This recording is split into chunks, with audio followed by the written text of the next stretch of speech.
السلام علیکم دوستو، آج ہم بات کرنے والے ہیں قیامت کی ایک ایسی بڑی نشانی کے بارے میں جس کے بارے میں اللہ کے پیارے نبی حضرت محمد صلی اللہ تعالیٰ علیہ وسلم نے ہمیں 1400 سال پہلے بتا دیا تھا، اور وہ نشانی آج فلسطین میں ظاہر ہو چکی ہے۔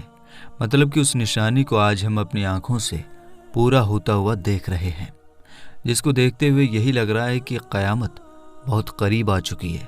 اور ساتھ ہی ساتھ آپ کو قیامت کے بارے میں 50 ایسی نشانیاں بتائیں گے جو حضرت محمد صلی اللہ تعالیٰ علیہ وسلم نے ہمیں 1400 سال پہلے ہی بتا دیا تھا، جن میں سے آج بہت ساری نشانیاں ایسی ہیں جو ظاہر ہو چکی ہیں، اور کچھ ایسی نشانیاں بھی ہیں جو ابھی ظاہر ہونا باقی ہیں۔ قیامت بہت جلد آنے والی ہے، اس لیے آج کی یہ ویڈیو آپ کے لیے بہت ہی خاص ہے، آپ اس کو پورا ضرور دیکھیے گا۔ تو چلیے ویڈیو میں آگے بڑھتے ہیں۔ دوستو، سب سے پہلے تو آپ کو بتا دیں کہ قیامت کا دن اس دن کو کہتے ہیں جس دن سارے انسان، جانور، پرندے، درندے، یہاں تک کہ جن جن چیزوں کے اندر جان ہے سب مر جائیں گے، پوری دنیا ختم ہو جائے گی، پہاڑ روئی کی طرح اڑتے پھریں گے، ستارے ٹوٹ کر گر پڑیں گے، اور ہر چیز ٹوٹ پھوٹ کر فنا ہو جائے گی۔ دوستو، قرآن پاک میں اللہ تعالیٰ نے قیامت کے اس خوفناک دن کے بارے میں بتایا کہ قیامت کا دن ضرور آئے گا، جس دن کے آنے سے پہلے ہی لوگوں کو اپنے گناہوں کی معافی اور اللہ سے توبہ کر لینی چاہیے۔ قرآن پاک میں بتایا گیا ہے کہ قیامت کا دن سورج زمین کے اتنا قریب آ جائے گا کہ زمین پیتل کی بن جائے گی، اور وہ دن جمعے کا ہوگا، محرم کی 10ویں تاریخ ہوگی۔ دوستو، بیت المقدس انبیاء اکرام کی سرزمین ہے جو فلسطین میں موجود ہے۔ اس کے بارے میں اللہ کے پیارے نبی نے ارشاد فرمایا کہ بیت المقدس اس دنیا میں بنائی گئی دوسری مسجد ہے، اور یہ مکہ اور مدینہ کے بعد مسلمانوں کے لیے تیسری سب سے مقدس مقام رکھتی ہے۔ اور یہی نہیں، اللہ کے پیارے نبی صلی اللہ تعالیٰ علیہ وسلم نے 16 یا 17 مہینوں تک اسی مسجد کی طرف، یعنی کہ مسجد اقصی کی طرف رخ کر کے نماز بھی پڑھی ہے۔ تو اس سے یہ صاف ہوتا ہے کہ اللہ کے پیارے نبی کو اس مسجد سے بے انتہا محبت رہی ہے، اور اس کے بارے میں یہ بھی کہا جاتا ہے کہ یہ وہی مقدس مقام ہے جہاں سے قیامت کی بڑی نشانیوں کی شروعات ہوگی۔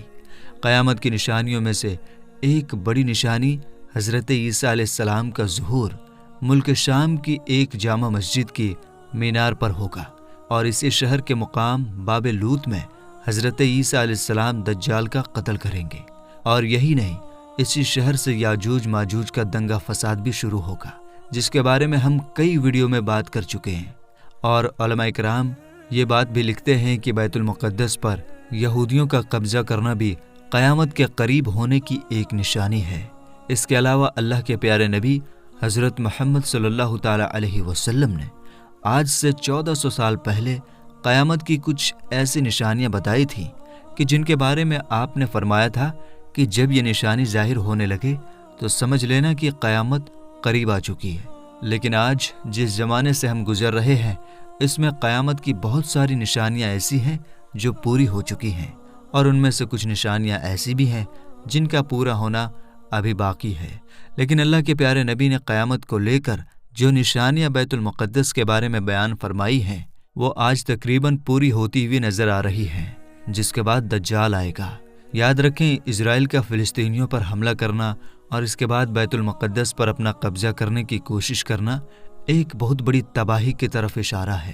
کہا جا رہا ہے کہ یہودی کسی بھی طرح مسلمانوں کا پہلا قبلہ یعنی مسجد اقصی کو شہید کر کے وہاں ہیکل سلیمانی بنانا چاہتے ہیں، کیونکہ ان کا ماننا ہے کہ ہیکل سلیمانی بنانے کے بعد ہی ان کا مسیحا دجال ان کے بیچ آئے گا، جو کہ قیامت کی بڑی نشانیوں میں سے ایک نشانی ہے۔ یہی وجہ ہے کہ اسرائیلی یہودیوں کا ہمیشہ سے یہی منصوبہ رہا ہے کہ وہ کیسے بھی کر کے فلسطینیوں پر اپنا قبضہ کر لیں۔ اسی کے تحت وہ کام کرتے ہوئے آگے بڑھ رہے ہیں۔ پچھلے کئی سالوں میں اسرائیلی یہودی فلسطینیوں پر ظلم و ستم کر رہی ہے۔ آج تک انہوں نے نہ جانے کتنے فلسطینیوں کے گھر اجاڑ دیے۔ اسرائیلی فلسطینیوں کو اس طرح کمزور کرنے میں لگے ہوئے ہیں کہ وہ اپنے حق کے لیے اپنی آواز بھی نہ اٹھا سکیں۔ یہ اب تک کی فلسطین کی 28% زمین پر اپنا قبضہ